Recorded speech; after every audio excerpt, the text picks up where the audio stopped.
میری خشیت میں، جنت میں اس سے بڑھ کر اسے آرام اور آسودگی دوں گا. جو یہاں جتنا روئے گا اسے وہاں اتنا ہنساؤں گا. جو یہاں جتنی تکلیفیں اٹھائے گا اسے وہاں اتنا ہی سکون اور راحت دوں گا. یہاں رونا شرط ہے. کتنے دن کی زندگی ہے بتاؤ اے لوگوں، مجھے بتاؤ. 10 برس اور جی لوگے، 20 برس اور جی لوگے، ارے 50 برس اور جی لوگے، ارے 100 برس اور جی لوگے، جانا تو پھر اسی کے دربار میں ہے، جانا تو پھر اس کی بارگاہ میں ہے. نام اعمال تو وہیں پیش ہوں گے.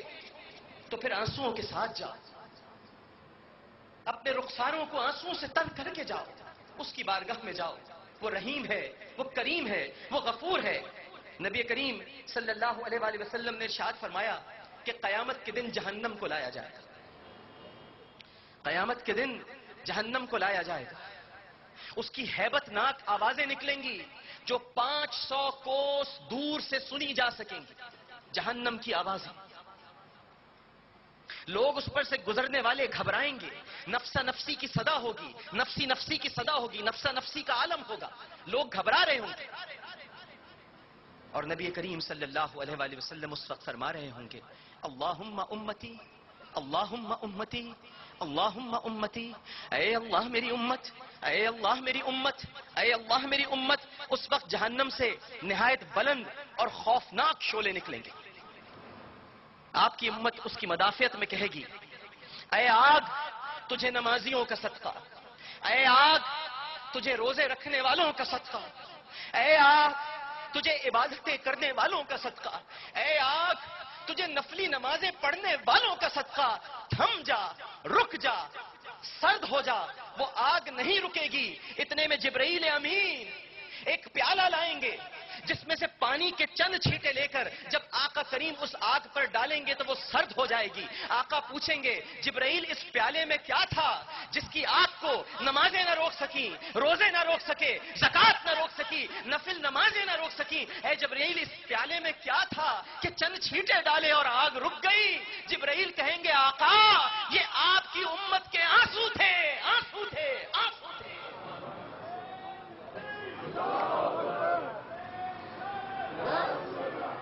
یہ اللہ کے خوف سے رونے والوں کے آنسو تھے، آنسو تھے. آقا آنسو تھے جو انہوں نے اللہ کے خوف سے بہائے، جو خلوتوں میں چھپ چھپ کے روئے، جنہوں نے اپنے گناہوں کو یاد کیا، اپنے رب سے معافی مانگی. التائب حبیب اللہ، توبہ کرنے والا اللہ کا محبوب ہے، پلٹ کر آنے والا اللہ کا محبوب ہے. فرشتوں کو دیکھو، فرشتوں کو دیکھو جو مسلسل عبادت میں رہتے ہیں، جو مسلسل عبادت میں ہیں، روتے رہتے ہیں. یہاں تک کہ سبحانکا سبحانکا ما عبدناکا حق عبادتک، یہ صدائیں بلند ہوتی ہیں اے اللہ ہم تیری عبادت کما حقہ نہ کر سکے. رکوع میں ہیں، مسلسل رکوع میں ہیں، قیامت تک رکوع میں رہیں گے، لیکن پھر بھی کہہ رہے ہیں ہم تیری عبادت کما حقہ نہ کر سکے. مسلسل دعا کر رہے ہیں لیکن پھر بھی کہتے ہیں ہم تیری عبادت نہ کر سکے. اور ہمیں دیکھو محمد مصطفیٰ صلی اللہ علیہ وآلہ وسلم کے امتیوں کو، ہمیں دیکھو، ہمیں دیکھو، ہم روتے نہیں ہیں، ہم رونا بھول گئے. ہمیں دیکھو، فرشتوں کو دیکھو جو ہر وقت روتے رہتے. انہیں معلوم ہے کہ وہ فرشتے ہیں، وہ معصوم ہیں، وہ پھر بھی روتے ہیں. میرے آقا کو دیکھو، میری ماں کہتی ہے ام المؤمنین عائشہ صدیقہ رضی اللہ تعالی عنہا کہ جب سرکار نماز پڑھتے تھے تو ان کے سینے سے ایسی آواز نکلتی تھی جیسے ہنڈیاں ابل رہی ہو.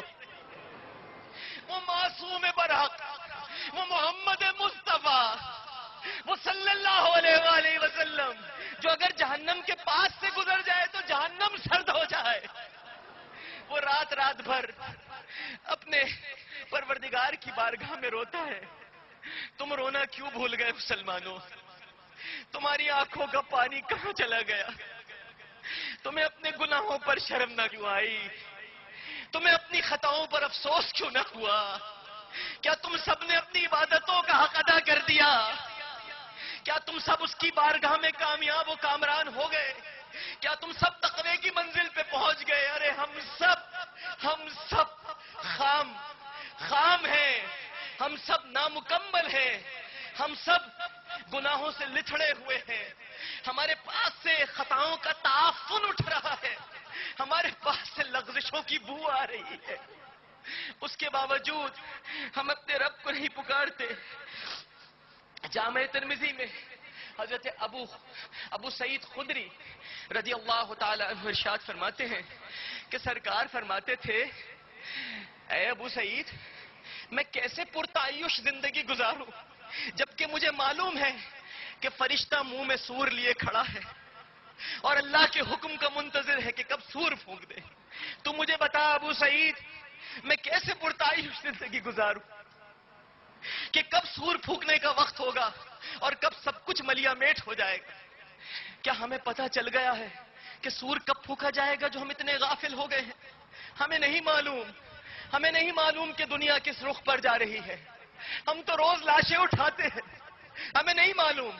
ہمارے ہاں سیلاب ہے، ہمارے ہاں آفتیں ہیں، ہمارے ہاں تکالیف ہے، اس کے باوجود سمندر رو پڑے لیکن ہم نہ روئے، دریا ابل پڑے لیکن ہم نہ روئے، دریا ابل پڑے لیکن ہم نہ روئے، سمندروں کا پانی ڈھاٹے مار رہا ہے لیکن ہم نہیں رو رہے، ہم معافی نہیں مانگتے پروردگار سے، ہم اس کی بارگاہ میں فریاد نہیں کرتے۔ ہمیں رونا کیوں بھول گئے؟ وَإِذَا الشَّمْسُ كُوِّرَتْ وَإِذَا النُّجُومُ انكَدَرَتْ وَإِذَا الْجِبَالُ سُيِّرَتْ وَإِذَا الْعِشَارُ عُطِّلَتْ وَإِذَا الْوُحُوشُ حُشِرَتْ وَإِذَا الْبِحَارُ سُجِّرَتْ وَإِذَا النُّفُوسُ زُوِّجَتْ وَإِذَا الْمَوْءُودَةُ سُئِلَتْ بِأَيِّ ذَنبٍ قُتِلَتْ وَإِذَا الصُّحُفُ نُشِرَتْ وَإِذَا السَّمَاءُ كُشِطَتْ وَإِذَا الْجَحِيمُ سُعِّرَتْ عَلِمَتْ نَفْسٌ مَّا أَحْضَرَتْ فَلَا أُقْسِمُ بِالْخُنَّسِ الْجَوَارِ الْكُنَّسِ وَاللَّيْلِ إِذَا عَسْعَسَ وَالصُّبْحِ إِذَا تَنَفَّسَ إِنَّهُ لَقَوْلُ رَسُولٍ كَرِيمٍ ذِي قُوَّةٍ عِندَ ذِي الْعَرْشِ مَكِينٍ مَّطَاعٍ ثَمَّ أَمِينٍ۔ ہم کیوں بھول گئے رونا؟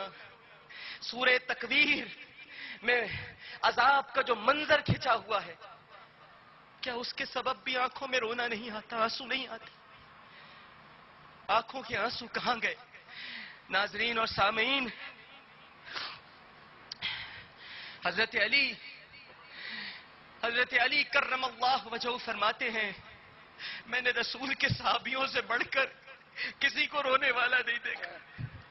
رسول کے صحابی پیارے ابو بکر، پیارے فاروق اعظم، پیارے عثمان غنی، پیارے علی رضوان اللہ تعالی علیہ مجمعین، کہتے میں نے ان سے بڑھ کر کسی کو روتے بھی نہیں دیکھا۔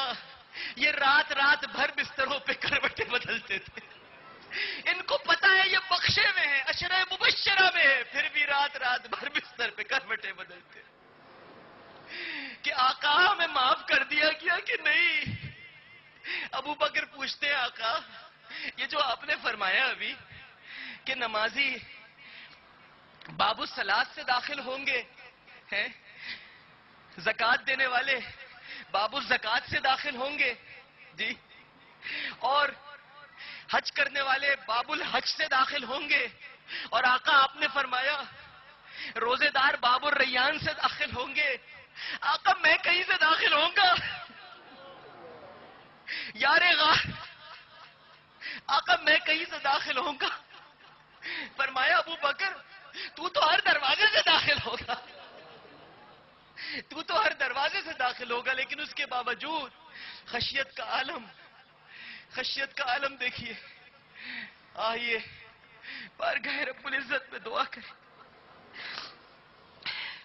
اے اللہ، اے ہمارے مالک، اے اللہ، تو نے ہمیں رمضان عطا فرمایا، مالک تو نے ہمیں یہ شب توبہ عطا فرمائی، اے میرے مالک، اے اللہ، یہ آج جو کچھ ہمیں عطا ہوا ہے یہ محض تیرا فضل و کرم ہے، اے اللہ یہ سب تیرا فضل و کرم ہے، لیکن افسوس